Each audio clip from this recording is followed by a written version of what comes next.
Hello, everybody, and welcome back to Discussing a Murderer. This is episode 25, and we will take a look at the final portions of episode 10 of Making a Murderer Season 1.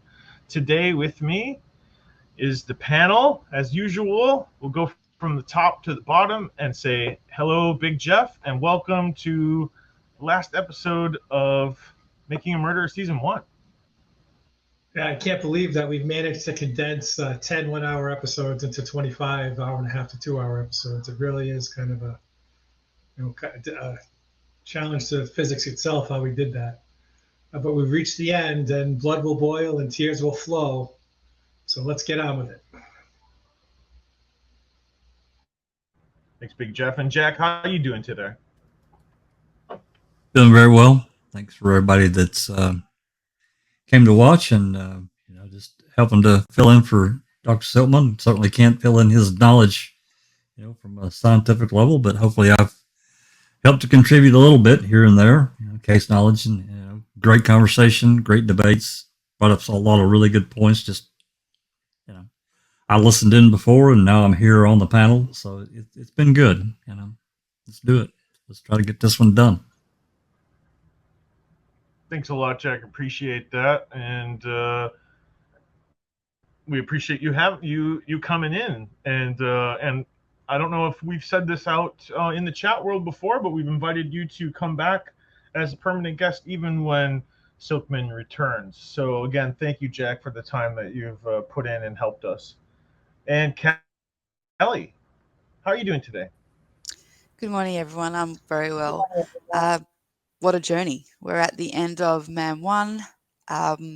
We'll be going, obviously, into MAM 2 next, but in between that, we have had a bit of a chat, and we decided that we might do a little spin-off.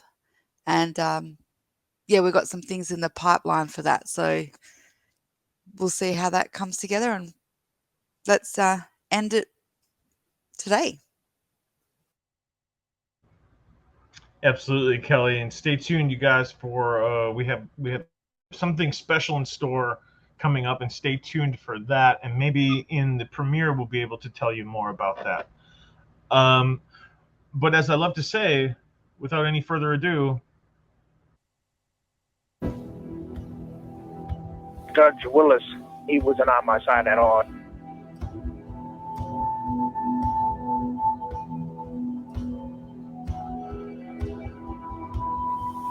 I knew I wasn't going to get no play from him.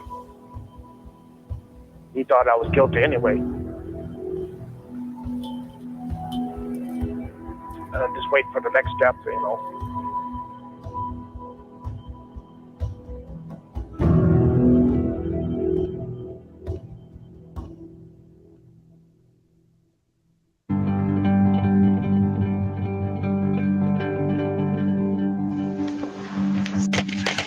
I have copies of the text message. I'm not going to comment on that one. Seems highly inappropriate. Did she say I did anything ethically wrong? Yeah, she believes it was sexual harassment. Is there a reason you're taking pictures? Yeah, this is a news event. No, this isn't an event, Ryan. This is a non-news story, okay? Why are you so worried about the story getting out if there's nothing here? Oh, come on. It's my reputation, and once the genie's out of the bottle, just the allegation can ruin a prosecutor. What does that mean to you, Mr. Foley? Anything? Obviously not. It's not you, it's not your family, it's not your reputation. Did you send these text messages? I'm not answering that question. The governor of Wisconsin has called for the resignation of a state prosecutor after the prosecutor admitted sending more than 30 sexually suggestive text messages to a domestic abuse victim whose case he was handling. The scandal remained quiet until last week when the Associated Press revealed the text messages. "I'm the attorney," he wrote. "I have the $350,000 house. I have the six-figure career. You may be the tall, young, hot nymph, but I am the prize. Are you the kind of girl that likes secret contact with an older, married, elected DA? The riskier, the better." When I heard about Ken Kratz and his sex scene, I thought, Ken Kratz, that's his ethics.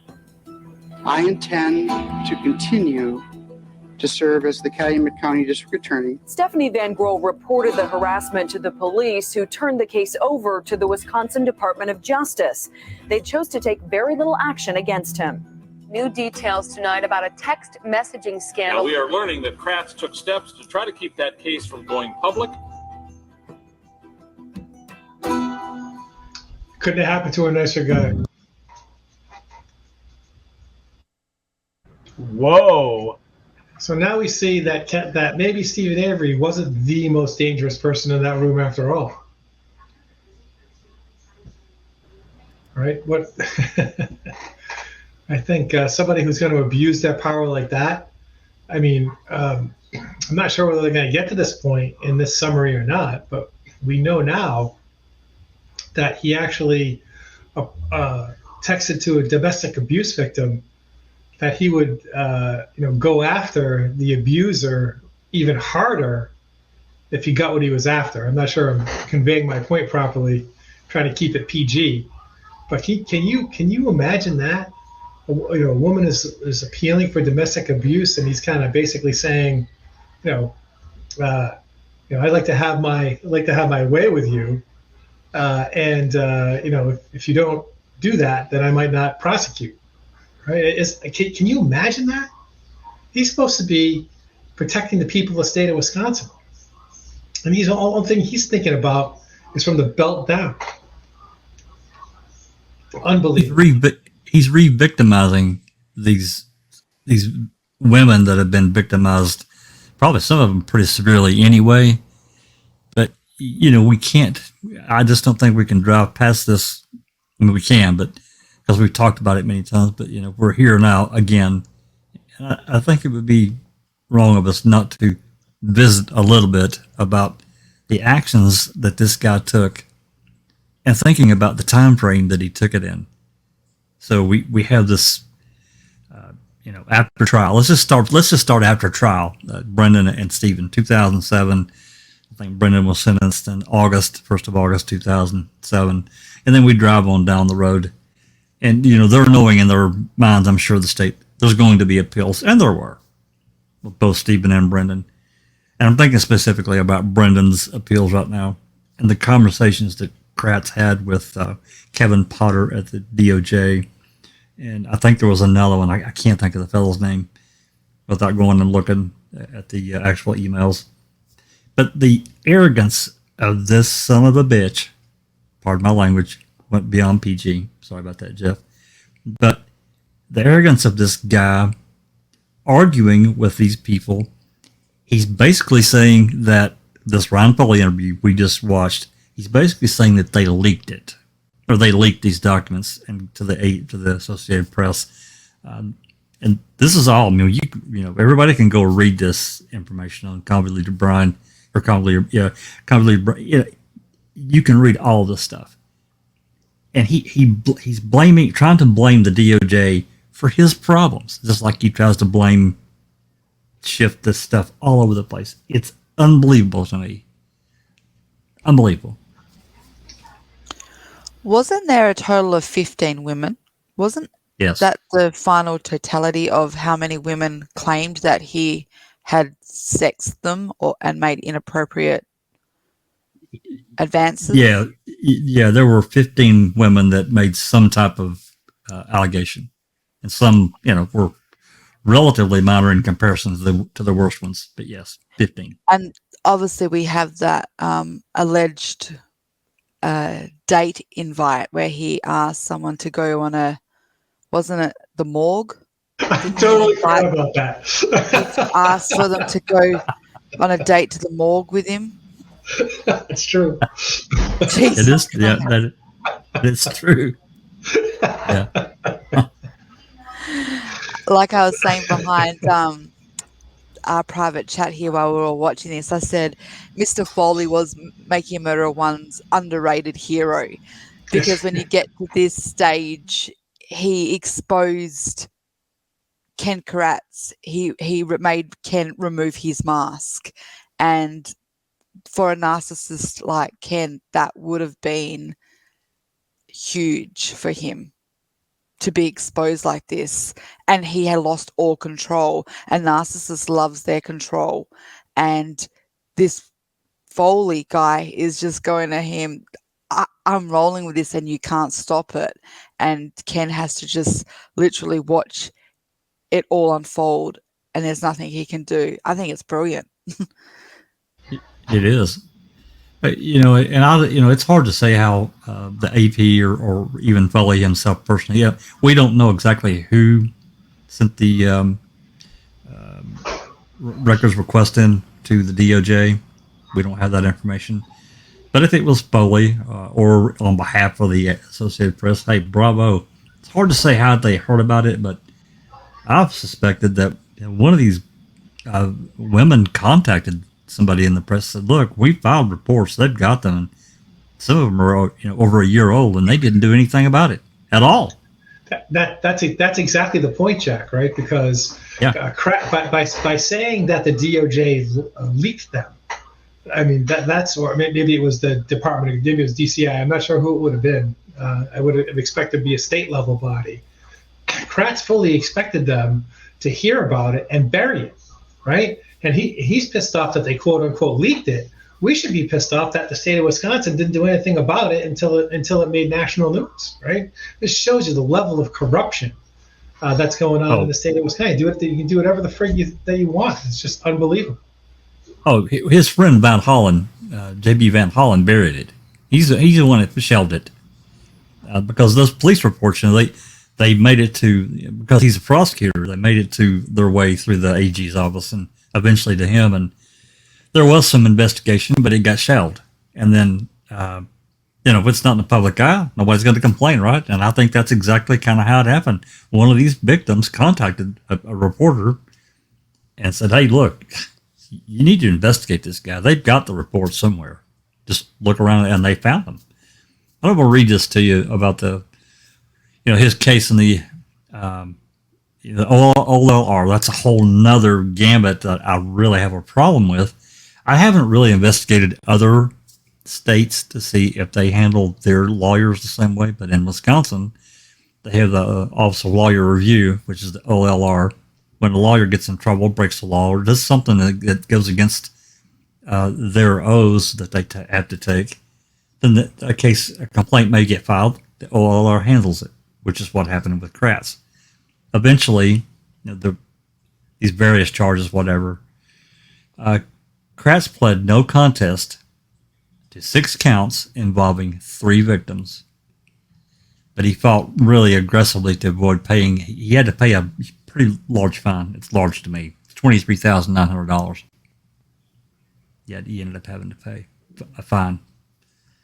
And of course, he lost his bar card for, I think it was 6 months. I can't remember. But he lost his bar card for a period of time. I still think that was a really weak. I don't think he should have ever been able to get his bar card back. But that's me. He doesn't have it back now, does he? Yeah. Well, he could get it back, I think, because they have to pay. They have to pay like a yearly fee or something, or every 2 years. I don't know. I know there are fees that are involved that they have to pay the state to maintain a current law license. So I think you could get it back if you wanted it. The point that I like to make, and I've been making it throughout the series, is these little folksy sayings, as I call them, and how Stephen has this ability of hitting it right on the head. And what does he say? Stephen says, so this is his ethics. So and that's basically all we can take from this side show, I guess, of if you want to call it. It is all we can say is it demonstrates this guy doesn't have ethics. This guy he's manipulating his own victims of the cases. What, you think he wouldn't manipulate someone else? That's the point. And that's where Stephen hits it right on the head. That's what it's all really a big game to him, right? It's this game, you try and get to women, right? In other games, it's all about winning this game. He's playing Stratego or something like that. He's not, dealing with human lives. Just we're we haven't even gotten yet to all of the things that he did, right? Have come out, and some of them have come out in Man 2, I think, that we have not quite talked about yet. He's just a scumbag.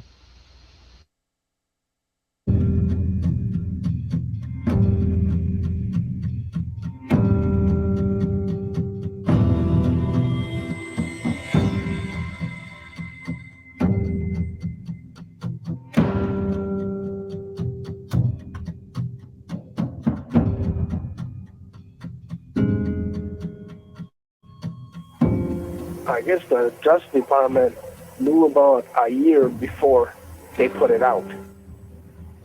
They stick up for their own people. Tucker, why did it take a year for this to be made public? At least 5 women have come forward. The Office of Lawyer Responsibility closed it out without doing anything. What is going on in the Wisconsin Department of Justice?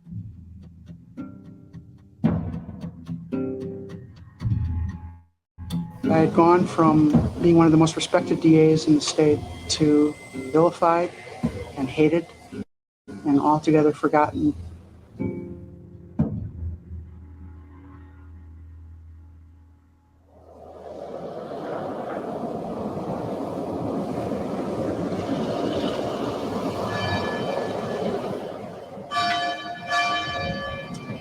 Anybody besides me had it with the fake trips to rehab that these people take? Absolutely ridiculous, Big J. Ridiculous. And you know, there was I think it was TikTok, Manitowoc, found an ad that allegedly came from Kratz ex-boy toy 1 that went up like 3 days after he allegedly went into this rehab place in Mississippi or Georgia or something. Yeah. Well, too often it's, I think, seen as a, you know, you get your little trophy at the end or whatever. Your little, I completed X amount of community service, and that becomes for some people enough. Well, he went through the motions, right? Yeah, we see that far too often. One of my sayings now about mental health is everybody wants to talk about mental health, but nobody really wants to talk about mental health. Anyway. Yeah, you know, here's a simple question for the panel. Do you think he would have as vigorously pursued this sort of line of, you know, just, well, I don't even know what to call it, just sexting, if it hadn't been successful at least a couple of times?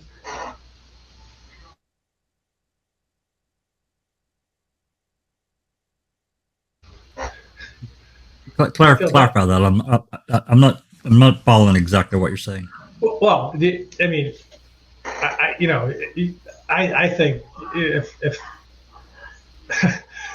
well, do you think he was ever successful? And those women were just afraid or mortified to even come forward.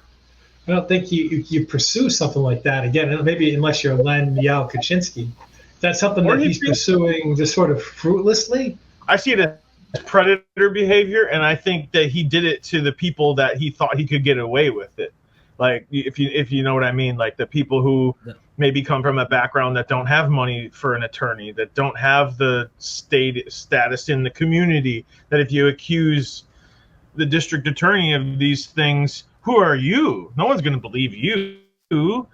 But if someone, you know what I'm saying? So I think that's where the predatory behavior comes in, and he's selecting the people who are the weakest. You know, that's what a predator does. Waits for the weak or sick animal and then attacks that one, right? Sorry to use the animal terminology. That's kind of rough, but they do use the term predator a lot. So that's kind of what I see too. And you know, he got himself into a perfect position being on this women's women's shelter or whatever it was, this board that he was on. He was in the perfect spot to scope out, interview, get phone numbers, addresses, and you know, him also probably being involved in some kind of prosecution for these women to get whatever. So yeah, I see it as a predator. And let me be clear. I know that I'm relatively the same age as this guy. Don't spread that around, but I think he was born in 60. I was born in 61. I'm going to tell you, you don't just wake up one day and say, bam, I'm going to do this.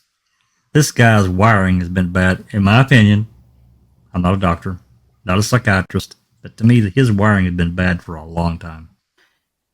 Well, yeah, I think he, everything what you gentlemen have said, he, I want to use the word lures these women into his little spider webs by using the system and manipulation, and clearly their unfortunate circumstances that led them into his world, he took advantage of it. And I actually agree with Big Jeff. I think this is what you meant. I think he was successful in getting away with it with other women for a while, and that's why there was 15 that we know of. There might have been an extra 5, 10, 20 that we don't, because I think it's like if you get away with something once, you do it again, and you do it and do it and do it until you eventually get caught, until it catches up on you. So I agree. I think he did get away with probably a lot more that we don't even know about. And unfortunately, if at best he lost his reputation and he's known as, I'm going to say, the biggest piece of shit in this case, but there still feels like a little bit of an injustice there. He didn't receive what he like any kind of criminal repercussions at all for abusing this trust. If I know this sounds a little bit bizarre, but if you're a teacher and you start pursuing any kind of inappropriate relationship with a student, you can face jail time. I see like a line here with that. You have a prosecution lawyer here that's abusing their position to vulnerable victims. That is, to me, that's almost criminal as well, because there was allegations that he made women, or a woman, do a sexual act on him against her will. So that, to me, whatever status you are, that is criminal. So as much as I'm glad that this crashed and burned his world around him, I still feel that there's something that just was unjust as well about it, that he didn't receive what he truly deserved. That's my input. Yeah, and the reason I bring it up is not to be titillating. It's actually to say that it's to say that he is not simply likely, guilty of just sending bad text messages. I mean, in reality, he, most likely used that position and was successful in achieving some level of intercourse. How's that any different than rape for all practical purposes? It is a form. It really is, and it really is criminal and evil. So don't think it's, he just sent some flirtatious texts. Well, really, that's what I think that you have to think. You want to think about what level of predator he is. If he was successful, then that really, in my mind, elevates the evilness of what he pulled off. It was shocking enough to get it on Good Morning America or whatever show that they showed the clip from, right? I mean, enough for the Stephanopoulos to say, what the hell is going on in the Department of Justice in Wisconsin? And we're all sitting there going, keep going, right? I just want to know, Kel, did you make a No Doubt reference? Was that on purpose or no when you said spider webs? Because the song from No Doubt, Walking into Spider Webs, is about a creep who keeps calling her at all hours of the day, harassing her, and she has to screen her phone calls. So that's what I just thought. You were making the reference to the No Doubt song about a creep calling and she has to screen her phone calls or not. No, but I'll own that if you let me have it. There you go. Kratz, when all this broke, he I think he made a few statements that he wasn't going to resign his post, but that word got to him relatively quickly that you are leaving. And of course that had to come from Jim Doyle and on up. This guy, he absolutely used his position, and we don't know. So, I think Kel brought this up, or Big Jeff. We don't know the number of actual victims out there, people that were, these ladies that were embarrassed, said, you know what, I made a mistake, I'm not going to say anything, and just move on. Because they didn't want their name out there that this guy did whatever. And isn't that just the worst part of the whole situation, that people are silenced by this stuff? Absolutely, Jack. Yes, absolutely.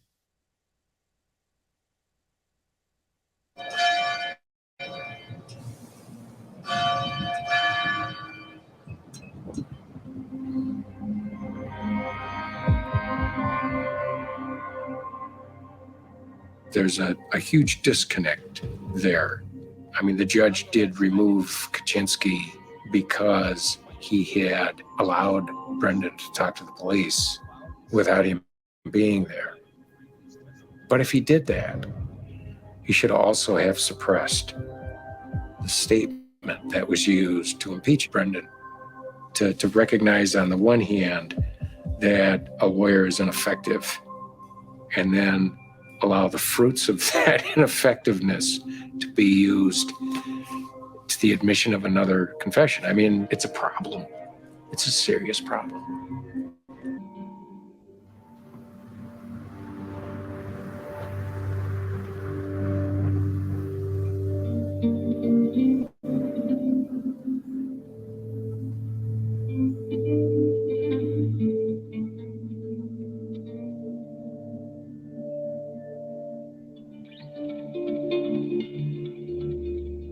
Brendan tells me they treat him okay.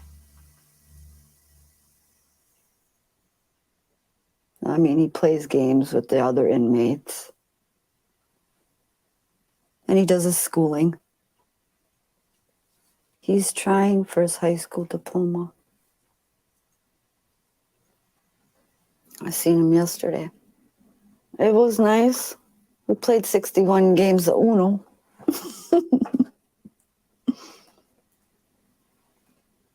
I think he misses everybody. Talks about babysitting, that he misses doing that. Talks about playing his Nintendo. They should be out of there. They don't belong in the prison. Put the ones in there that done something, not the innocent ones. Them cops should sit there for a while, like about 50 years. And see how they feel and how their family feels. We still love them. Yep. Always.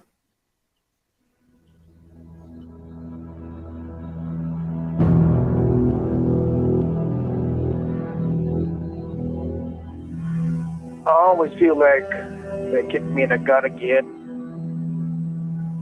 You only got maybe a second there to realize you lost again. And you got another step in the Supreme Court, and you get your high hopes up.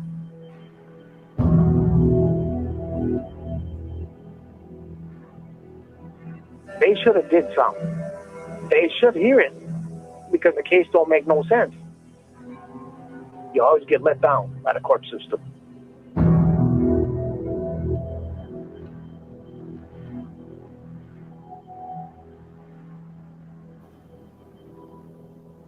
Of all the years that I've known him, this is the roughest I've seen him. He just seems hopeless and depressed, I say.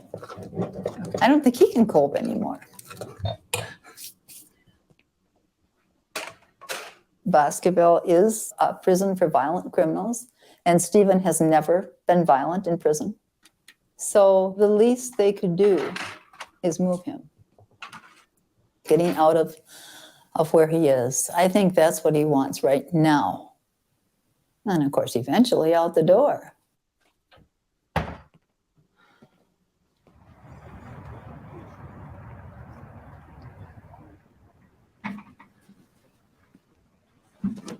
This might be a good time just to add that since this, because this is the whole point of our discussion, is to add things from the now into the then. Stephen has been moved. He's now in a lower, well, how would you say it over there? Like a lower security prison? Yeah. So I guess that's a stepping stone for him. This only happened a few weeks ago, I believe. There's a lot of rumors that, you know, this is part of the transition to get him obviously out the door, which is the truth. That is great. But when a few of us have looked behind the doors of that, unfortunately, although it is definitely a stepping stone and it does help because it shows, you know, when he goes through the courts, his behavior and all that, because they can take that into consideration. It is also part of the system. You are eligible to do that, even if you are like a lifer. So as much as it is a stepping stone, it doesn't mean that freedom is right around the corner either for him. Not that I'm trying to spread any negativity or put any, you know, dashes of non-hope. I'm just trying to put in some factual things here, and that is, as great as it is that he has been moved down, it doesn't mean that it means that he's going to get out, guaranteed. I just thought that we should address that as well, because there is a lot of talk that people think that something in the pipeline's happening behind closed doors, and this is part of the transition because it's all about to happen. Unfortunately, that's not how it works. Yeah, you know, the way I see it is, you know, how comfortable can you get? And this is a little bit more freedom, maybe a couple more privileges, right? A couple more opportunities, right? To make your life a little bit more full, to have a little bit more freedom, you know, and that's about it. Like, this is about making him as comfortable as possible while he's in there. I don't think it's not a tiered approach. Like, well, they were in the maximum, then they moved to medium, and then they put him in a less secure place right before they let him out. There's no tiered approach like that. You're exactly right, Cal. I've never, at least not that I know of, I've never heard of anything like that. But it's, you know, be as comfortable as you can. I sometimes I wonder why this wasn't motioned to earlier. Maybe this is something that could have been done earlier, actually, but we'll never know.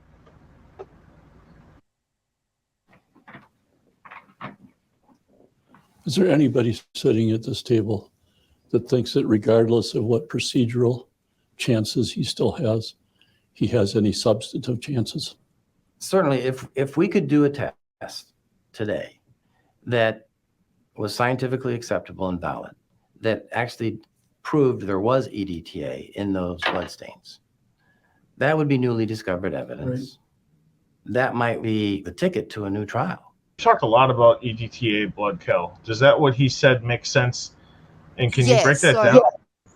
Yeah, so basically what he's saying is, because this is where obviously Kathleen is now.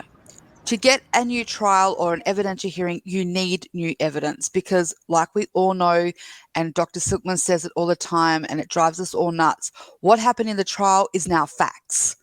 Although there's all this new stuff that's come out, the courts don't see that as importance unless it's gone through the system and ruled upon, because what happened in trial is facts. So what he's saying is, to get anywhere from like post-conviction, you need to now bring forward new evidence. So obviously Buting's talking about the EDTA. They obviously in trial had the FBI talk about the EDTA and how we said, we had 3, we got given 6 samples, we tested 3, we found no detection of EDTA. So basically we ruled that EDTA blood or the vial was not used to plant the blood. Obviously Buting, and I think it was Buting or in this cross-examination, was like, so you tested 3, but you were given 6, so you can't assume that the other 3 didn't have on it. And he kind of got him in a good little corner there, but unfortunately it obviously wasn't enough because Stephen was still found convicted. But So basically what he's saying in this moment is, let's go forward. If we could go forward with another test, what would be, obviously in their idea, the new evidence that is needed in this case? And it always comes back to the blood in the RAV. It always does, because that's where they're going with this. If you can disprove the blood in the RAV, you have separated the crime scene as much, like it's probably one of the major factors in the case. Of course, you've got item FL, which is so blatantly planted, it's just ridiculous. You've got the key, you've got all that, but it's the blood in the RAV, because if it's Stephen's blood, someone had to have had his blood available and being able to use it and had all the right tools to do it. So here's the catch from that though. At this moment, what we're watching is they're talking about doing new tests to find out EDTA, because if they could do a new test that show EDTA in it, that would be the mic drop moment for the case, because they'll go, ha, we told you the vial is a part of this case. However, Kathleen has now done methylation testing, and she has ruled out, she kind of did the opposite to this test. Instead of saying we're looking for EDTA, in her latest new file or testing, she's come around and said, no, they're right. There was absolutely no EDTA in it. It was absolutely fresh, and it was from a male around 43 to 45 years of age, the same age that Stephen Avery was at the time of the murder. So that's kind of how to break this down in terms of the now and the then. They're talking about including testing to prove DNA. Where we're at now, Kathleen has said she has now proven EDTA is not a part of this case whatsoever, that it was fresh blood. Of course, her narrative is now it came from the sink. Stephen Avery has the sink theory has always kind of been there, and it was there early on in the investigation, because you hear Stephen say early on, someone took blood from my sink, or I bled in the sink. There's a few little discrepancies there in terms of what he remembers and how it kind of molds into what it was, but overall, he has always maintained he bled in the sink, and that could have been the source. And that's pretty much where we're at when we're watching this in terms of them talking about the EDTA. If they had done a test and it proved EDTA was in that blood, bang, they could have gone in. That's your new testing. It's something, and this is the thing about new testing. Everyone's got to understand that this is the trial's already done. And like I said before, when you've got the trial already done, that's all known as just facts. So they don't want to see anything beyond that. What they now need to do, what Kathleen's objective is, to bring new evidence. And that new evidence has to cross a big bar. That bar is that new evidence. If that was a part of the trial then, would it have changed the outcome, or could have made an impact of the outcome? Was it something that should have been included in that trial? That is where she's at now. So we're obviously all waiting for her motion. She said she has new evidence. That is where we're going to be at when the court of, it won't be the Court of Appeals, when the lower courts get it in front of them again, the circuit court, they're going to obviously review it. And the first thing in their mind when they're ruling it, again, they're not thinking about all these things we know. They shut off to the making a murderer community and world. They're looking at it as law and what happens in the law. And that will be, would this, whatever she puts in front of them, would this have changed the outcome in that trial if they had known this back then? That's how they're going to rule on it. So that's basically where we're at. So I'm not even sure whether she's going to add her methylation. I assume she will. I think she might add the methylation testing to it, because she will try to then put that in the cluster of circumstances in her fight of Denny, showing that, well, because we all know that her Denny is Bobby, that Bobby had maybe an opportunity to take the blood from the sink, and she'll tie that all together. So that is how she'll produce the new evidence. She'll put it in and then kind of bring it all together and try to tie a little bow on it. I was thinking, Kel, correct me if I'm wrong, that what Dr. Silkman found out from that methylation study was that blood was fresh, didn't have EDTA, not a part of it, but that's correct. It was like 8.3 years older than Stephen, more around Chuck's age. This is where it gets really complicated, because Kathleen has always said she's got the results and she was going to produce them so people like Dr. Silkman and people in the community that understand it could break it down and see how it was broken down. We've never seen it. So I think there's a lot of speculation about that. I've seen so many, how would you say it, objections to that in terms of how you interpret what she means. I've seen people say that I get what Dr. Silkman says, but then I've seen people say, no, you've misinterpreted that. It couldn't have, she was trying to say it couldn't have been the EDTA blood because that was your gap of your years. Because you've got your, how does Dr. Silkman say it? It's like you're minus, or it's something like that. You're minus 9 years, or you're something on those lines.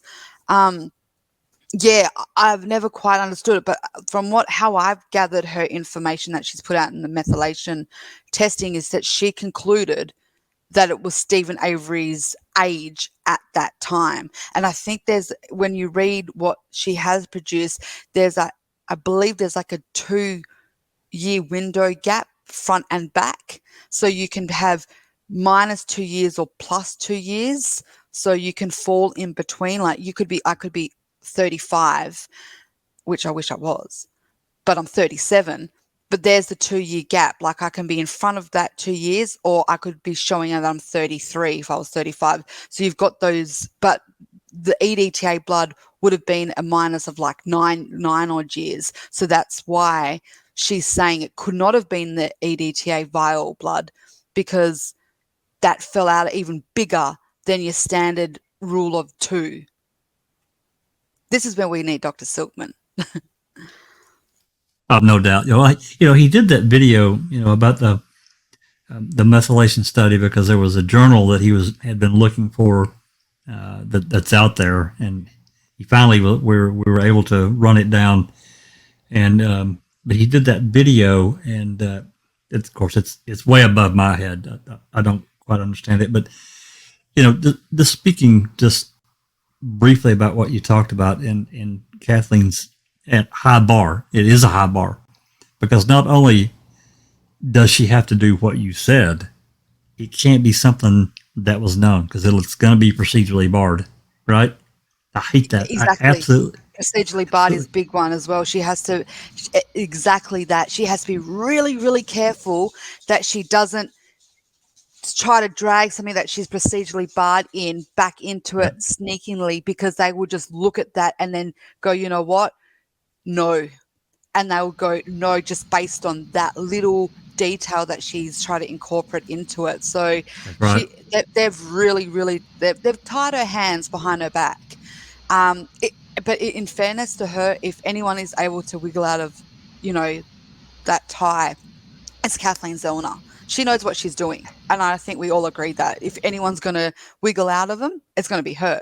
But unfortunately, it's her against the entire system right now. Yeah, we don't know how that's going to go. I always kind of refer back to what Big Jeff said a couple of weeks ago, and we talked about it before, even outside of this, is the reasonable person. What does the reasonable person do, and how do they think? And I think about these different pieces of evidence and these different actions, especially by Kratz, even Fallon, after, Kathleen took the case, and Fallon deceived her from the beginning. There's no doubt about it. And that's okay with the state for him, for what his actions. And I'm talking specifically about, the cremains and her. I think she told him at the outset she's going to be wanting to look at the bones, and they were going through the different pieces of evidence that she wanted to look at. The rat. Yeah, the So, RAB. The RAB itself. the RAB, yeah, The RAB yeah, itself, and the yep, license and the RAB, plate yep. and the light It- and the blinker of the, what is it? the blinker, parking, the parking blinker, light. parking lot. Yeah. Yep, absolutely. You know, they didn't want her to have that. But, you know, I think about these different pieces of evidence, and then we get to this procedurally barred word. I get why they do it. I do, because you don't want an inmate, somebody that's been convicted, keep bringing up the same shit over and over and over. I get it. At the same time, if you have a piece of evidence that's tied to another piece that's new, you can't. So I'm saying you can't include the other piece that is part of it because it's, you know, a lawyer may have known about it, but it ties directly to another piece, so it hurts the overall. So, yeah, I just wanted to say that I hate that procedurally barred. I hate it. Yeah, fair. Just quickly going back to the last bit though, with Dr. Silkman. Me and Dr. Silkman have had quite a few conversations about this. When we have spoken about the methylation, going back to the questions that Jeff Jones asked me in terms of breaking this down. I want to be very careful. I don't want to speak on behalf of Dr. Silkman, but I will kind of just put a little bit of input of what our conversation was about. I don't think people really realize that this methylation testing is, it hurts Stephen. It actually really does. And I'm saying that as nicely as I can, but you even hear Kathleen say, when we get back to Making a Murderer, I believe it's 2, and they ask her a question: what's going to happen if that blood that you're testing comes back as fresh? And she says, we're going to have a big problem then, because we can't afford it to be fresh. We can't afford it to be Stephen Avery's. Well, she's now coming forward and going, well, shit, it is. And this is the problem with it's not even a problem. This is how the justice system works. Kathleen conducted testing, and the irony of it is she can't be like what the state did to them. You can't hide it. You have to produce it as well. So, you know, the defense find anything that could be incriminating or not favorable to their client. They can't just make it go away either. They have to show it. You got to put everything out on the table. So, the reason why I say that it hurts Stephen is because it then removes the vial, it removes law enforcement to a degree, because what she then has to do, and this is talking about that high bar again, for it to be Stephen Avery's blood that she's now saying it is. She's come out and said it is Stephen Avery blood, and it was the age that he was around that time. She now has that burden of proving that it basically comes down to 2 then options for her. Someone planted the blood that was the killer, and she has to go through, like, she has to provide A, B, C, D, E, F, G, H, I think I've counted, points to how that killer did it, and make it convincible, versus the other option now is Stephen Avery blood in the car because Stephen Avery was in that car. This is what the methylation has done. It has brought you down to 2 options. She has to prove that it was planted by someone else, and if she can't get past that line, the only other option is Stephen Avery was in that car. That's what the methylation testing ultimately comes down to. That's how important and scary this testing was, and that's why she originally was fearful of it, because she knew that. But she's obviously done it, and she's still confident that, hey, listen, we know it was planted.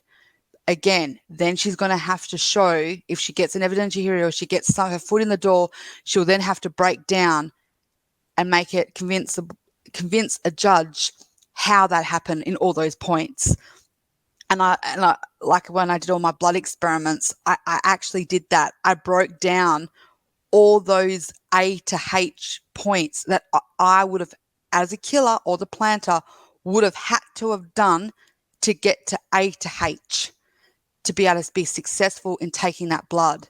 And the scariest part is you can't even start at A if you can't even prove A exists. And A that exists is someone even knew he bled. She has to provide basically beyond reasonable doubt that someone actually watched him bleed. And they didn't only just watch him bleed, that they were confident that when they went into that trailer, that there was going to be blood residue somewhere in there that he had dripped. There is all these little variables to this blood in the sink that I'm scared that a judge is going to look at it and go, hang on a minute, you're trying to make me believe that someone had to have been, this circumstance of lucky that they had for starters, Stephen even bled that night. And that they happened to be there in that moment that he bled, that they had to know that he was even bled in his sink, and that they had the time to then go and think about this in that moment and then get the tool or whatever instrument they used to remove the blood. And then they went to and then the judge sitting there going, or I can just believe he bled in the car because he was in the car. That is honestly what it's coming down to when it comes to this methylation. And then it goes into a little bit more. Occam's razor. Occam's razor. That's what it comes down to. And this is what I'm saying in terms of the law and the system is what is going to be ruled on in this case, not about what we think and what doesn't seem right. It's what a judge, and that's what scares me the most, is because I'm trying not to think about, but they don't give a shit about all the little variables, like all the, but this, they want the facts, they want the Occam's razor, they're not good, and again, like Denny is and I totally agree with Big Jeff here, Denny is a constitutional right to a trial. It really is. Unfortunately, for this case, it was ruled against, and I'm worried that it's almost like it's the last argument she has left, because she, again, that word procedurally barred, she's been procedurally barred on her strongest things, and we know what was her strongest things because they were in her original motion, that she didn't even really include Denny in it because she didn't probably think she needed it, because that was the thing she had, was those huge Brady's. It was the big infective counsel that she tried to say. Like, it's all these factors that we all agreed that they were the slam dunk of the case, yet she was procedurally barred on all of it. And she's left with basically Denny, unless, of course, she's got new evidence in another area. But again, like Jack just said, she has to be careful with those things, because with those things, it could be tied to something that's procedurally barred. And they're going to go, hang on a minute, you can't cross this line. This has already been, your new evidence has already been, is connected to something that's procedurally barred. Walk away. We told you, go away. I don't think they can throw out the whole thing, though. They can say that aspect of it, right? If she's bringing up numbered points, right, or that are in different sections, they can say, okay, well, D is procedurally barred, so you're not moving forward with that, but these other ones are valid. Well, you've got for example, with Denny, Denny can fall into two things now. It can fall into like your Denny argument, and also like there's a Brady-ness to it, because did they have information that it could have been someone else? And that's where Tom Skowinski comes into it now, because if there's a phone call and it all matches up to what he's saying, that kind of falls into like a Brady. It falls into all these other factors. So, and then the Valley CD, I don't know whether that was procedurally barred or whether it was ever ruled upon, but that's one of those things that she can now incorporate into that, because she can bring that over. So it's all these little things. Yeah, I'm gonna blow a gasket talking about the Valley CD, so let's save that one too. But yeah, it's just one of those things. But here's the thing about the methylation thing that people don't really get, or that don't really understand it, and it took a little bit for us Silkman, to wrap our heads around it. It wasn't just, everyone talks about, swapping swabs and it still might be this and it still might be that. When she did her methylation testing, she was given the controlled swabs that Sherry Colhane gave her. Okay, so we all agreed that was a little bit, we were all on the fence. We're like, ugh. When she originally tried to do the testing, we have it in the motion. It's a foothead that says, try to do it. We were unsuccessful. There was no methylation testing able to be done because there was insufficient amount where you needed so much quantity and we weren't able to produce it. So the testing was void. Then they gave her the flakes, and you see where she sent the flakes to the same lab that she sent the swabs where they were doing the methylation, and they added that. Then she got now here's the thing that everyone needs to really listen to this bit. Then they gave her the RAV fabric seat blood. So when there's apparently a few drops on that seat on the passenger side, I believe it is, they gave her the fabric of that. She also sent that to the same lab. She had sent the flakes and the swabs, and her experts then extracted that blood and added it to the other blood. And that ultimately, it came down to the flakes and the RAV seat blood was what brought up the quantity of the blood needed, and that's how they were able to perform it. So the testing. So that's how I now am almost on that line where I go, it has to be Stephen's blood, and it has to be what they're saying, because you can absolutely fake the swabs, but the RAV fabric itself, that's a little bit harder. You're not going to send the fabric of another vehicle where it's easily debunked if they went, hang on a minute, that's not the same fabric that we're like. If she ever got the RAV and went, that's something a lot harder to fake, is what I'm basically saying. One last thing to add to what Kel was saying. And talking about, she's talking about, and she's right, new evidence or new whatever, maybe a new test, but things that we don't know, things that were hidden, and we know they are, because we got, Sunshine Christina got that packet of warrants, unfiled warrants. They were drafts or whatever, blood and bloody instrument found in the back of that RAV. Where the hell did that come from? It's unexplainable. And as a lawyer, as his lawyer, I'm sure she has access to things and knowledge about things that we don't know, and that's fine. But this thing is mentioned one time and it falls into a vacuum.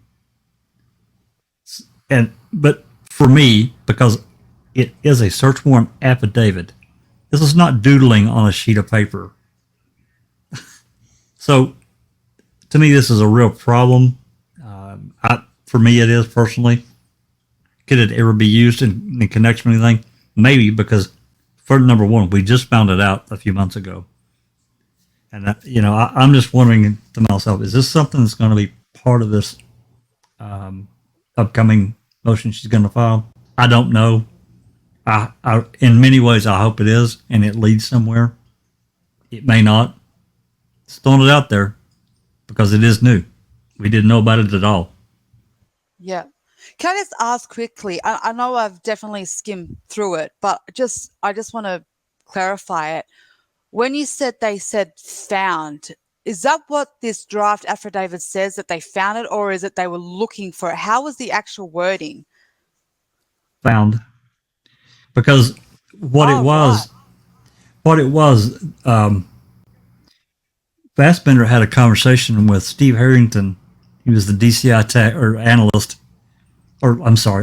Wisconsin Crime Lab analyst that was talking to Fassbender by telephone.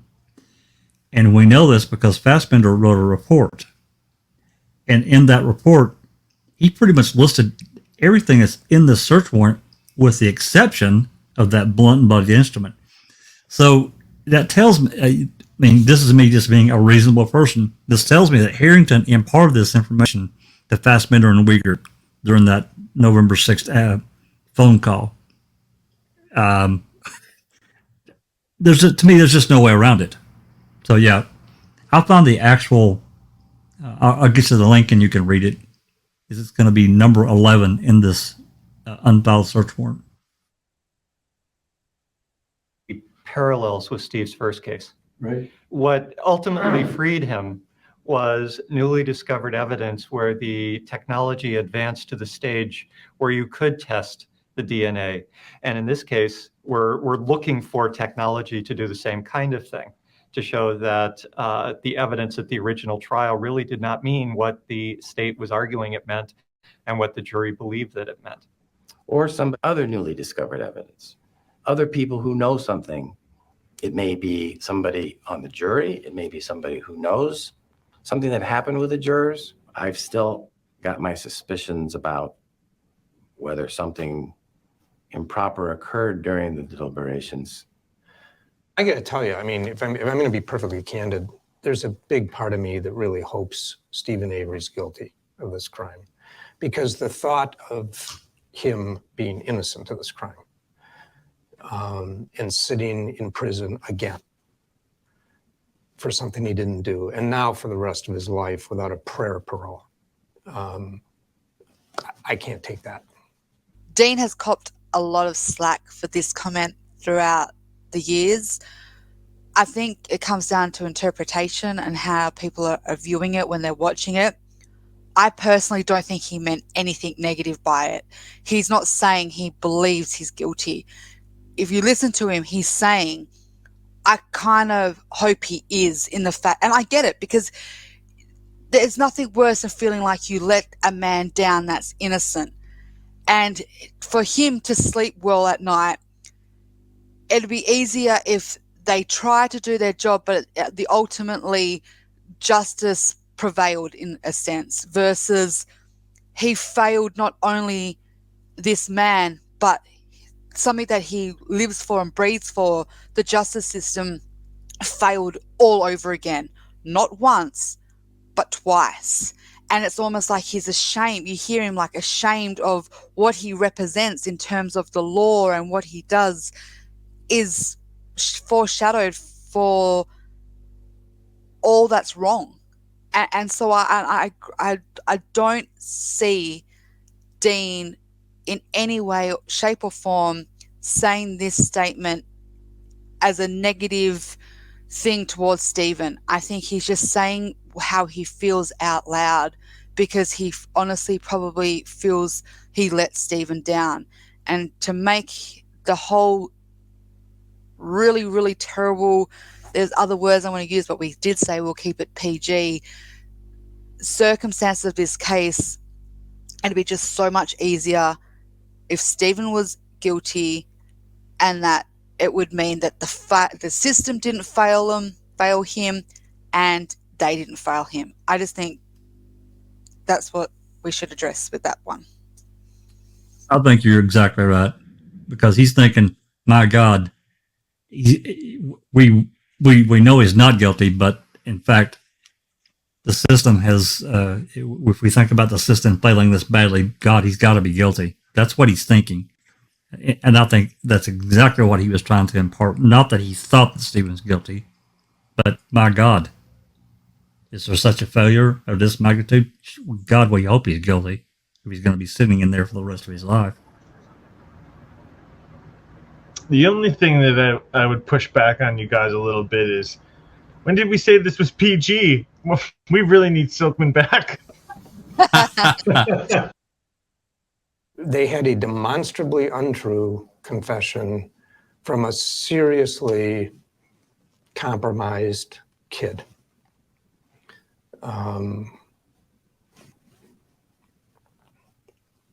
Scares the hell out of me.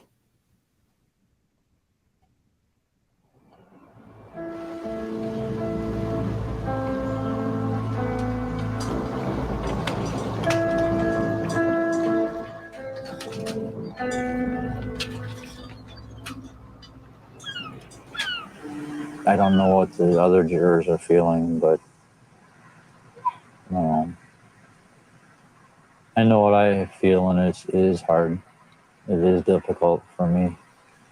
Even though I didn't make the final decision on the verdict because I wasn't there, it's still difficult for me.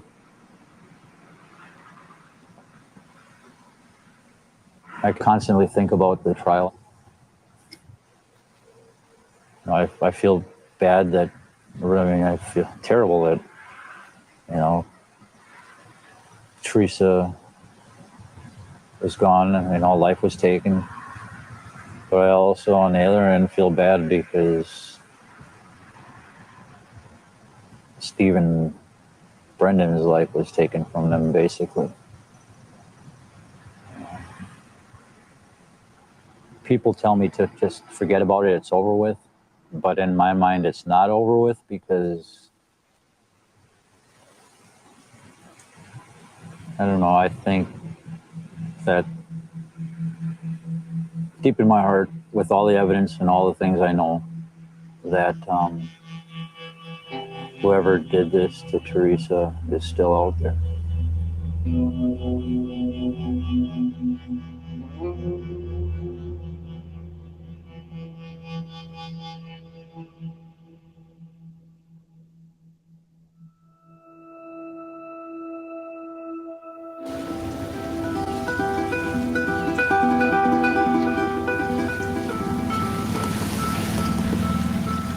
I always think about Stephen's feelings, how he's hurt.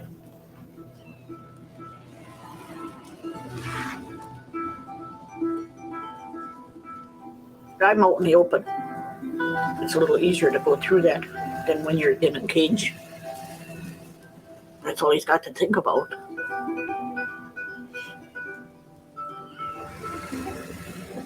I'm sticking by Stephen. And I'm sticking by Brendan. I picked this house out for Stephen when he gets out. So it's got somewhere to live.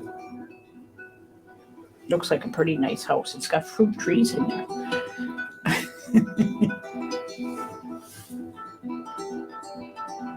Half of his life is gone when he spent half of it in the prisons for something he don't even do.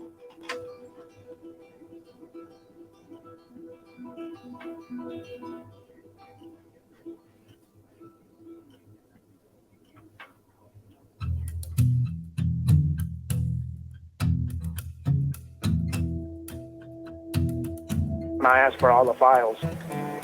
I'm trying to fight for a new trial, but this time I'm doing it because this is my life, my freedom. Now I'm trying to look up cases and the law in the law library. He has to go in without a real good education, go in to the law library and try to go through all the books he can to find any examples of what he might use in his case. These are all of the transcripts and case files of Stephen's 24 boxes full. Steve's mom brought them from the prison, and he got copies of everything to go through his case bit by bit. I had, a couple boxes myself, and the other ones were stored in a room. So when I got done with some boxes, then I could put them back and get some more boxes. And that's why it's so hard to work on a big case like this. You can't have it all when you need it. Sometimes in the middle of the night, I think of something, then I had to go search. And sometimes you go, say nuts, but something just bugs you, and you got to do it. You got to get up and do it. Then I wrote. Just want to make a quick little point that it kind of sounds like some researchers I know that he's those statements right there. Sometimes in the middle of the night you get an idea and you have to go look it up.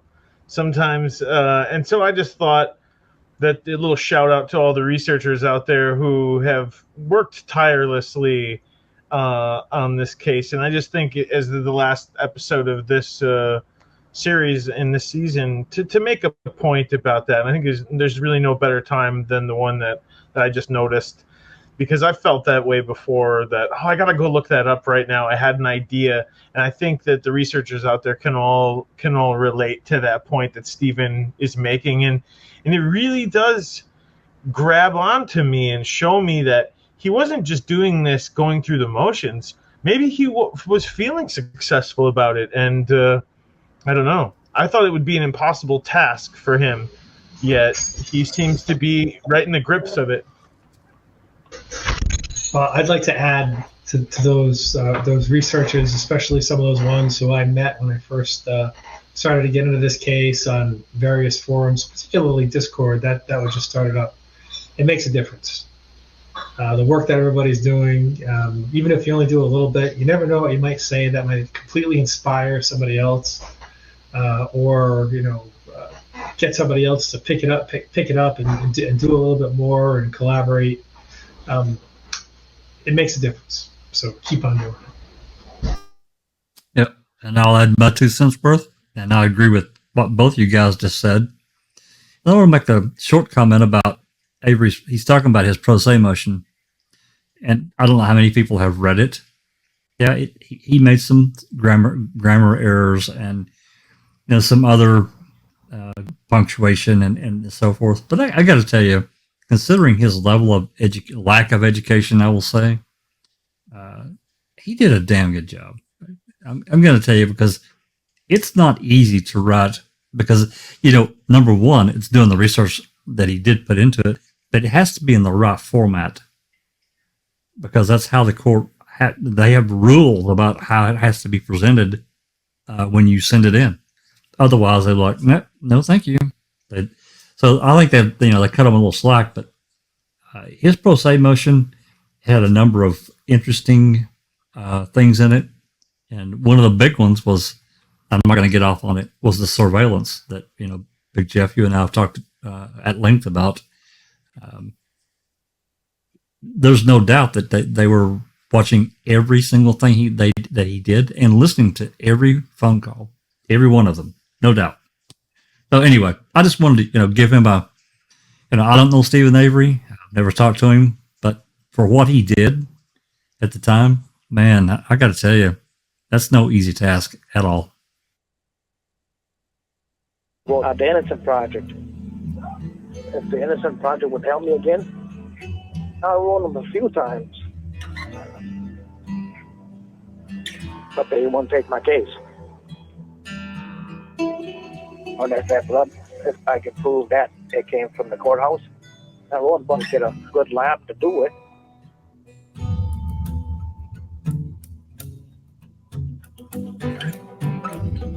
Found my 974 or 6. Now I'm trying to get the judge to give me a lawyer so I don't screw up. I'm still learning, so I don't know everything.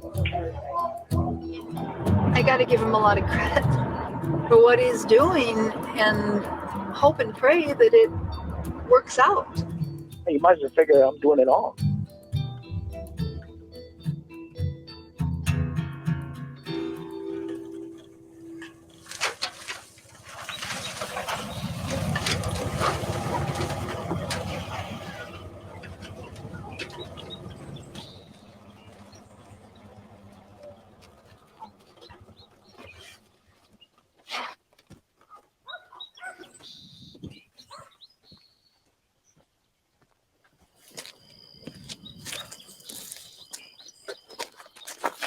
So rabbits, huh? Them are good raw. Slice them thin, put a little salt on. Radishes, onions, lettuce. There's lettuce over here. I know you like lettuce.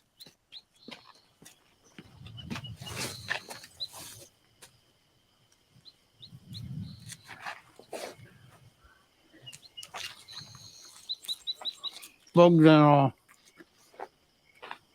Tomatoes, peppers, carrots, asparagus, cucumbers, cabbage.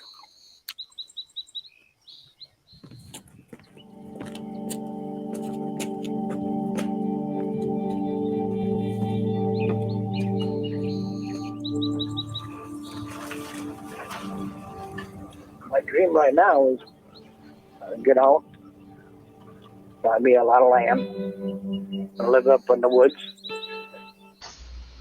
Well, what do you think the purpose was of including that scene in the in the documentary. Is it really to show that, if you think about the last scene with Dolores driving a golf cart and sort of, this obviously strained kitchen table scene between Dolores and Barb, is it just to really sort of cement just how the family was absolutely, completely, and totally devastated by all this? Alan's method of coping with it is being by himself. They don't show him with his wife. They show him all alone. I believe this is Crivets, if I'm not mistaken, right? He's up in Crivets, away from everybody else. And really what you need the most in a situation like this is the people that are closest to you. And you just see devastation across the whole family, and it's just awful. It's awful and difficult to watch.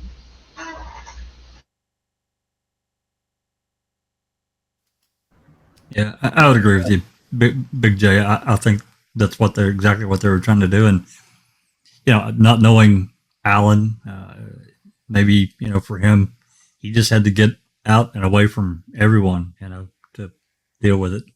Frustrated, and we've talked about it many times.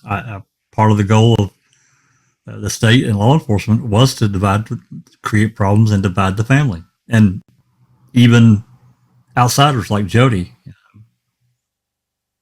and that they did on purpose.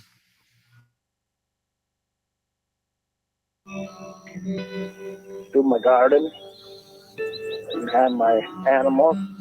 So I don't have to go into town and buy food. I have it all right there. I guess Sandy wants to get married, so I'll get married.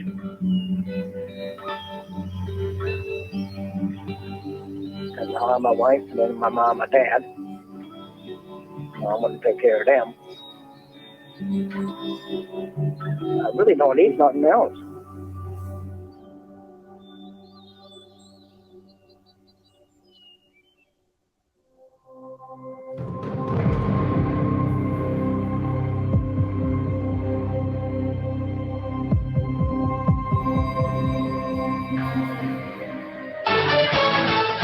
Today, a decision from the state Supreme Court on one of Wisconsin's most notorious murders. Yeah, it won't hear a Manitowoc man's arguments for a new trial.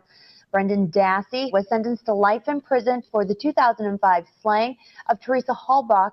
The killing drew extraordinary attention because Dassey's uncle, Stephen Avery, also was convicted in the crime. The Supreme Court won't hear the case after the appeals court upheld the verdict.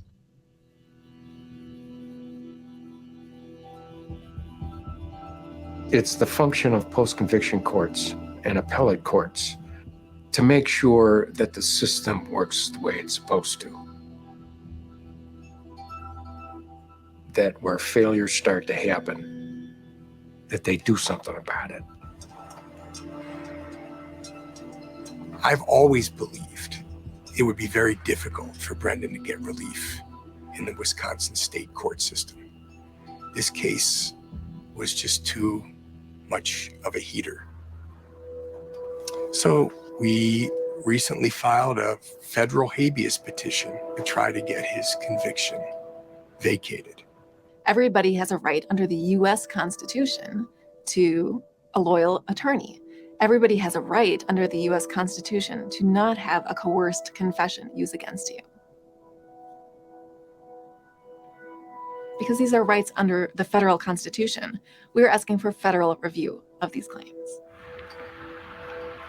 We are hopeful that we'll have a better shot in federal court. The fight goes on.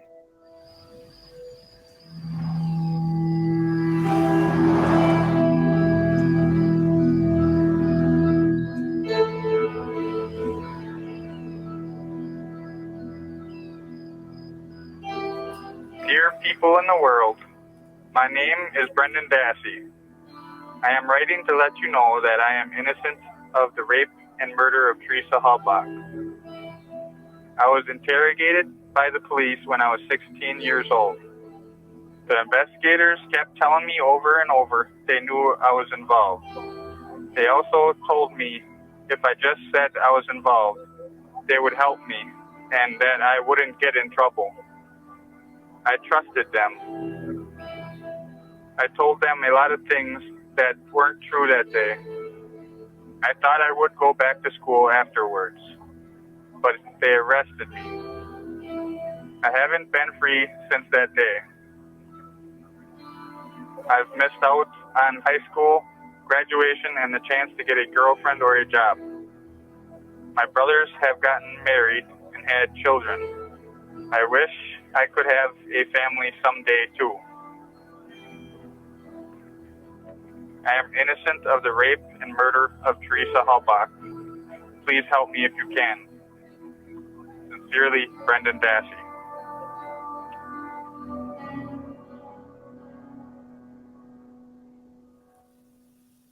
Stephen didn't call on Wednesday night when he was supposed to. And then on Thursday, I heard the operator say a call from Waupun Correctional Institution. And my thought was, I don't know anyone in Waupun. Who's calling me from Waupun prison? And then it clicked just like that they moved him.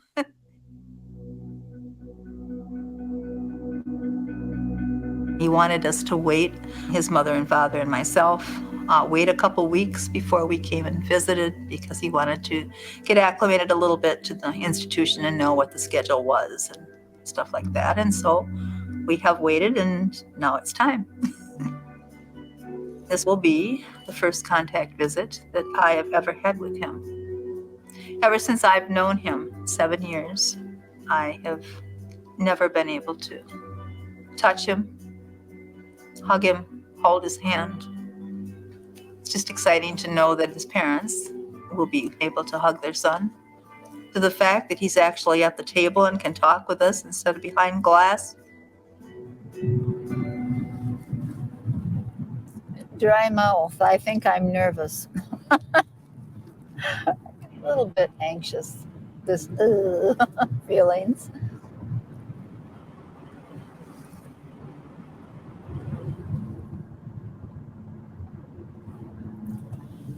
Okay. Oh no, I see it already. That didn't take even 45 minutes. So where do we park?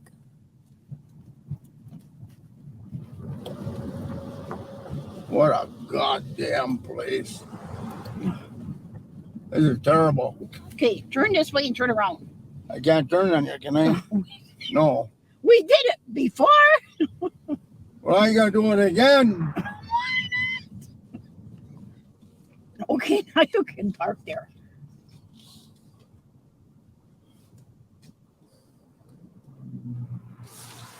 That's close enough. What have you got in here? The kitchen sink? Something like that. Take a driver's license. Wait a minute. I got the wrong card. I had my Sears card. That wouldn't work too good, would it? No, that wouldn't work. Huh? I don't think that would work.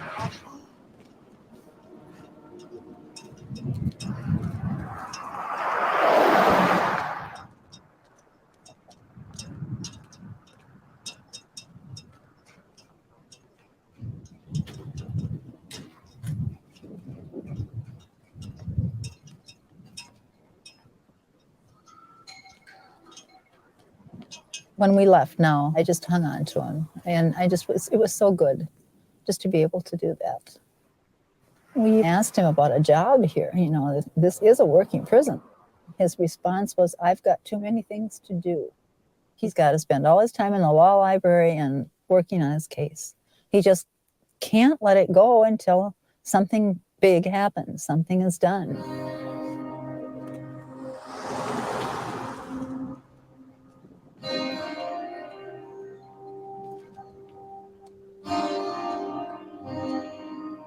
I hope the day comes where he's freed, his name is finally cleared, and his parents are still there. You know, it's so important to his mom and dad that he gets out before they go.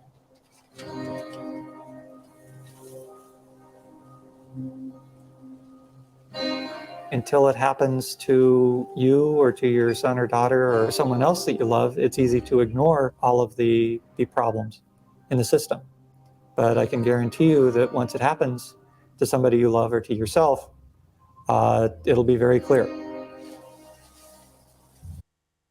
But he seems still to be playing this the normal, conventional, conservative way, which is that if the system has the right lawyers and if the lawyers do the right job, then justice will be obtained for Steven Avery. And I mean, at what point do people start questioning that whole framework? I would hope that the people who watched the trial and saw really what kind of evidence the state did and didn't have, I would hope that those people don't give up on Steven Avery. Because this may take a while to right this wrong. It took 18 years last time. I certainly hope it doesn't take another 18 years.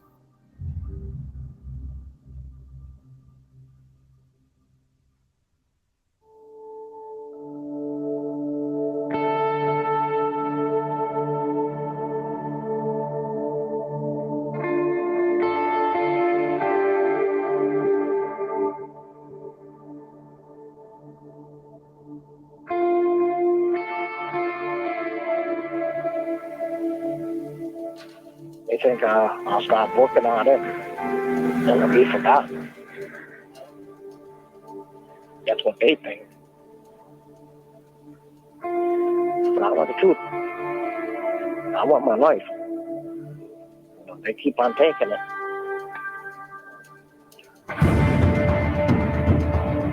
So I'm gonna keep on working.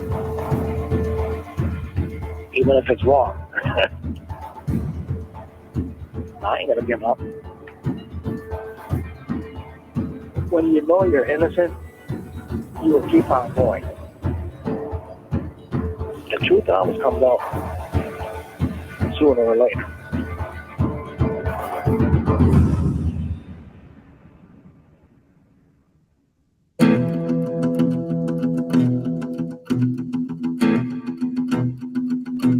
Well,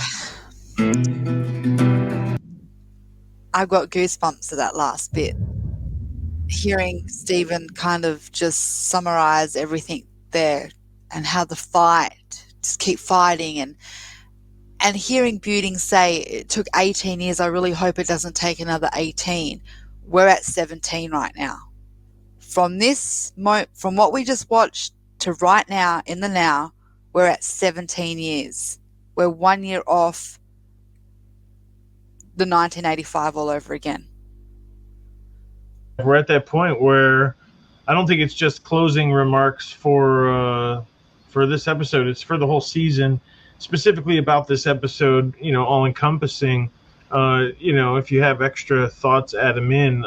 Before I kick it off to you, I'd like to say, thanks again to everybody on this journey with us. I can't, have done it without you. The panel has been fantastic. Every week bringing in some new angle that I hadn't thought of before. People in the comments contributing. Everybody really getting behind this little experiment of let's just go watch a documentary. Boy, you have to remember on this case, Jack and I have talked about it many times. This case goes back to 1985. And in order to be able to understand this case, you need to understand that. And when Steven got out of prison in 1985, and he was preparing that massive lawsuit, there was a lot at stake for the state of Wisconsin. There was a lot at stake for the Manitowoc Sheriff's Department, Tom Kasurek, Dennis Vogel, and in order to be able to get him back into prison, they needed a whopper. There's no doubt about it. And they got that whopper. To me, you could tell by interviewing the likes of Jean Couché that he was thinking about things like planting DNA evidence. And he said it out loud. He essentially gave a embedded confession. Oh yeah, can DNA evidence be planted? Yes, it can. Was it in this case? I don't know. Right. So that when the cops are thinking about it, that kind of tells you that something's going on. and for me, it's sort of that approach that really makes me think that Stephen Avery is absolutely innocent, along with the mountain of evidence that obviously this that was planted, that we just can tell the key, the bullet. We've talked about it before. This doesn't make any sense that they found it in multiple searches just in time. There's too many miracles happened for the state in this case, and that's what it was. With regard to this episode, very, very difficult to watch. It makes me want to go back and read the decisions of Judge Willis and Judge Fox as to how that they managed to sweep these appeals under the rug with the absolutely disgusting things that happened. And with regard to Judge Fox, we know that he was, that the people in very high courts disagreed with him. So I just think that the fight goes on. We can't stop fighting. It's now more than ever, very much looking forward to Kathleen's new motion, which hopefully will be with us within a week or so. We have to keep fighting, keep searching for new evidence. Something is going to emerge that they hid. Someone's going to fess up to their part because they just can't take the guilt anymore. I think it'll happen. Like Stephen said, the truth always comes out.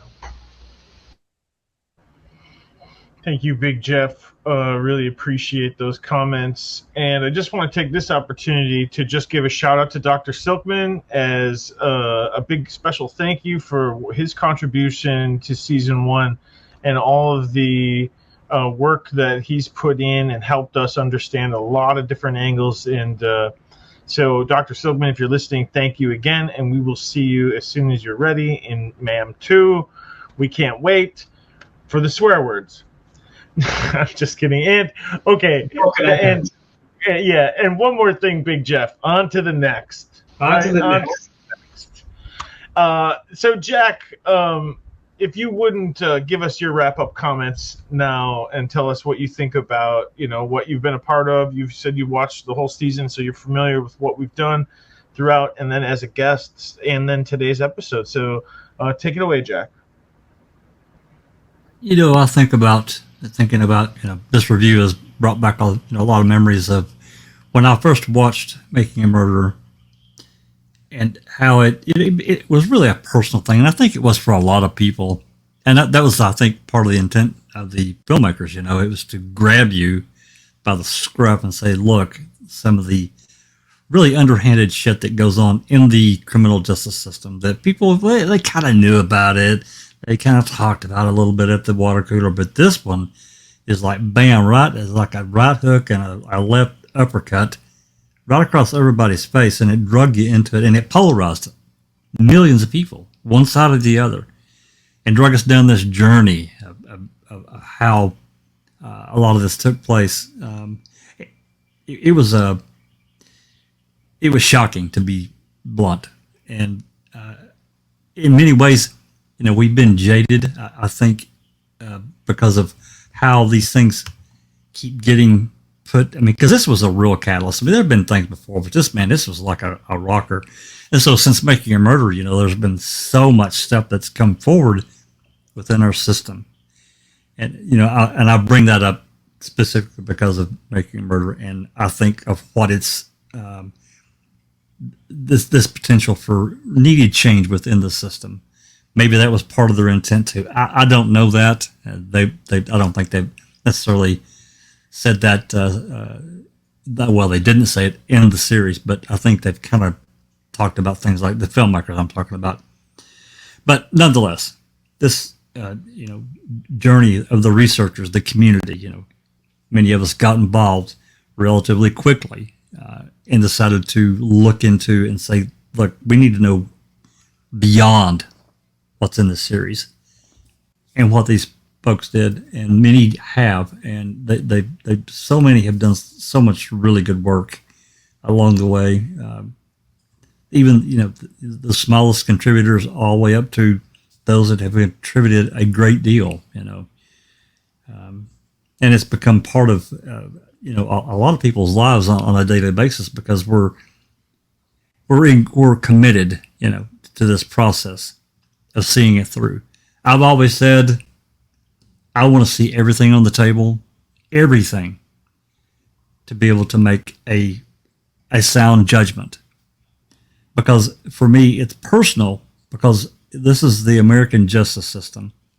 And in my view, if it's done properly, it is the best system in the world. But done properly is the key. You got to have the right people in the right place that won't abuse the system. And that's what I see that's happened in this. You've had a number of, you got Fallon, and I've commented on it before. I hate his ass, but the guy is smart. And I think Big Jeff touched on this really well. They saw, going back to 1985, they felt like, for sure, we've got to convict this guy and end this these depositions and this freaking lawsuit, man. We got to get this monkey off our back, like, now. And I think no matter what, something was going to happen. I think this fell in their lap. I don't necessarily think law enforcement per se had anything to do with Teresa's death. I say that with a ... but I think this fell in her lap. But I do think that something was going to happen. I've said that for years now, to end those depositions, because there's too many things, these just-in-time moments, as Jeff alluded to. They go back in on March 2nd, find this bullet fragment just in time. It had nucleated cells on it, but Sherry used all of it, so you can't retest it. There's so much bullshit. And you can only take so many things in a case of like this. It could be, anybody's case. But you stack all these things up. But I look, again, this was personal, and it's remained personal for many. I think going along in this, I've learned so much from a lot of people. Can't thank them enough. I try to along the way. But I'm like Big J. If I get too wound up, man, I'm just going to explode. It drives me crazy that I think for sure these people burn the midnight oil to figure out a way to put Avery, get Avery locked back up in prison and end that lawsuit. Which again, it goes back to 1985. That's the originator. And people have to understand that, and many do not. They don't agree. It's completely separate. No, it's not. It's really not. So, yeah, much thanks to Dr. Silkman. Hope he's. I know he's got I think a couple more weeks. He recently told us that he's on medication to deal with what he's dealing with, and hopefully he can. I know he wants to be back. He's chomping at the bit to get back into it. So hopefully, he has some really good luck with that. Looking forward to season 2. Well, thank you so much, Jack. I really appreciate those comments. And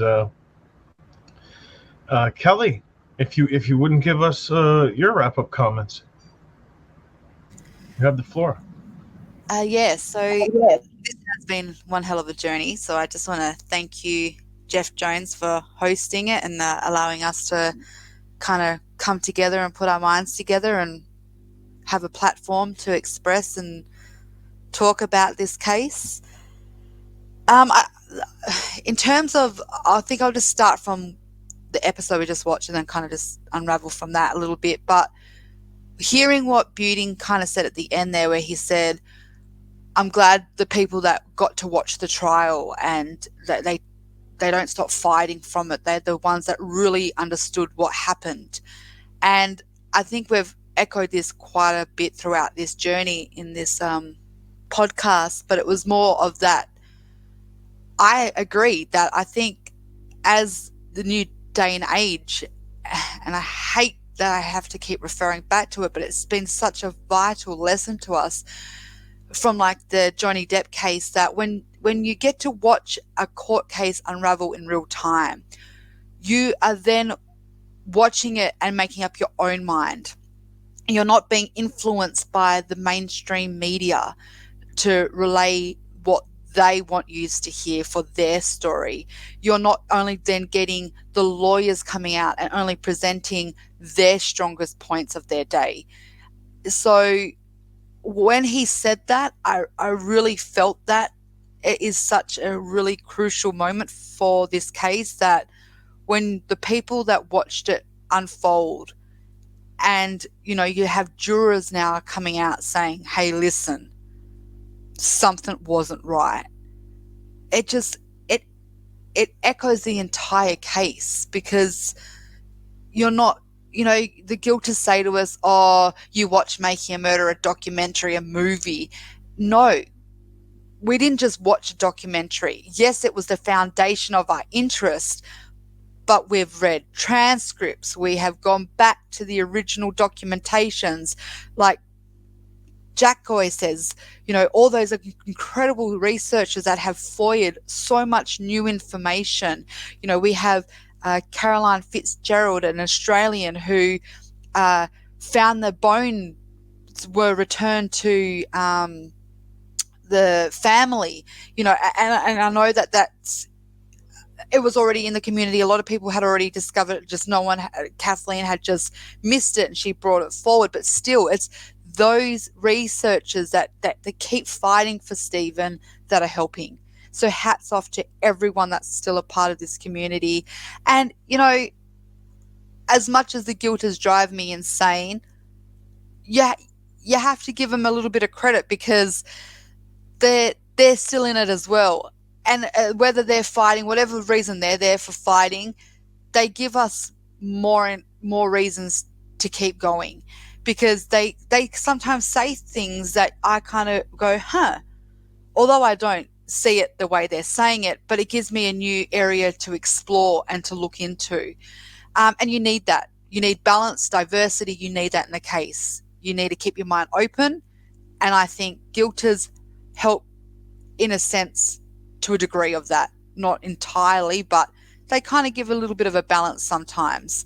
In terms of the case itself, I agree with the gentleman in terms of it goes back to 1985. You can't separate the two.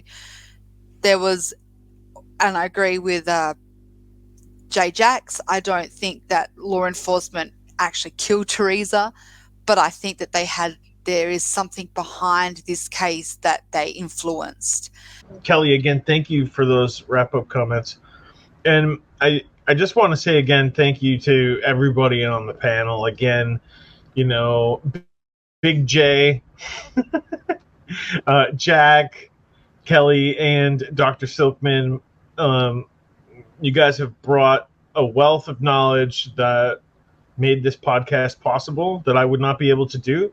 I wouldn't be able to deliver a podcast as informative without you guys. Again, the contributions are priceless. I don't know, you know, there's only a few other names maybe out there. Of course, there's a handful of people who are as knowledgeable as the panel. But the way you guys deliver it with your class, dignity, and strong emotions at time, really, I think, just makes me really happy to be able to deliver a podcast like this. So just thank you guys again to the panel, and thank you guys out there in chat who have been chugging along with us week to week. Thank you to the people who have come late to the game and who are just finding out about this. Really appreciate it. Keep the comments coming. We'll be on to the next, as Big Jeff likes to say, and we'll be on to the next into MAM 2 very shortly. So stay tuned. We won't keep you guys waiting too long. And we know that there's some impending motions of Kathleen Zellner at this point. So we might have some special breaking news. Who knows what could happen on this channel in the next month or two, depending on when this next motion does finally come. I just, again, thanks to everybody out there. Appreciate you guys sharing it, like and subscribe. Keep it going. We're trying to, at this point, we're trying to break 500 subscribers. So that's exciting as well. Everything, we'll see you soon on the other side This is Ben discussing a murderer.